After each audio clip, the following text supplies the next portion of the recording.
Facebook লাইভে এসে ওসিকে পেটানোর হুমকি দেওয়ার পরদিন সন্ত্রাসীকে ধরতে পুরস্কার ঘোষণা করছে চট্টগ্রাম নগর পুলিশ। সেই সন্ত্রাসীর নাম মোহাম্মদ সাজ্জাদ হোসেন। আজ বৃহস্পতিবার নগর পুলিশের পক্ষ থেকে পাঠানো এক বিজ্ঞপ্তিতে এই পুরস্কার ঘোষণা করা হয়। বিজ্ঞপ্তিতে বলা হয়, সাজ্জাদের অবস্থান সম্পর্কে সঠিক তথ্য দিয়ে গ্রেপ্তারে পুলিশকে সহায়তা করবে তাকে নগর পুলিশের পক্ষ থেকে উপযুক্ত পুরস্কৃত করা হবে, তবে তথ্য প্রদানকারীর পরিচয় গোপন রাখা হবে।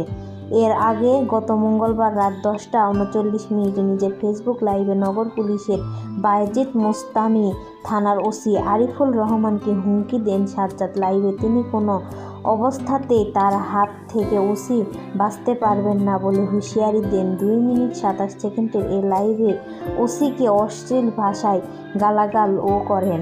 এ ঘটনায় ওসি বাদী হয়ে ঘটনায় দিন রাতে থানায় সাধারণ ডায়েরি জিডি করেছেন। সাজ্জাদ হোসেন বিদেশে পলাতক শিবির ক্যাডার হিসেবে পরিচিত।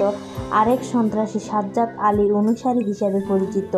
অপরাধ জগতে পা রেখে দিন দিন বেপরোয়া হয়ে ওঠেন সাজ্জাদ। তার বিরুদ্ধে হত্যা, অস্ত্র, চাঁদাবাজি 10টি মামলা রয়েছে। গত বছরের 17 জুলাই চান্দগাঁও থানা পুলিশ অস্ত্রসহ সাজ্জাদকে গ্রেপ্তার করে।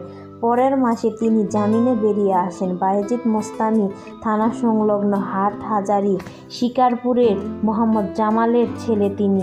সর্বশেষ গত বছরের 4 ডিসেম্বর নগরের অক্সিজেন এলাকায় পুলিশ ধরতে গেলে গুলি ছুটতে ছুটতে পালিয়ে যান তিনি। এদিকে সন্ত্রাসী সাজ্জাদ ধরা না পড়ায় নগরের বায়েজিদ মোস্তামি, চান্দগাঁও, পাঁচলাইশ ও হাটহাজারী থানার প্রায় 3 লাখ বাসিন্দা আতঙ্কে রয়েছেন।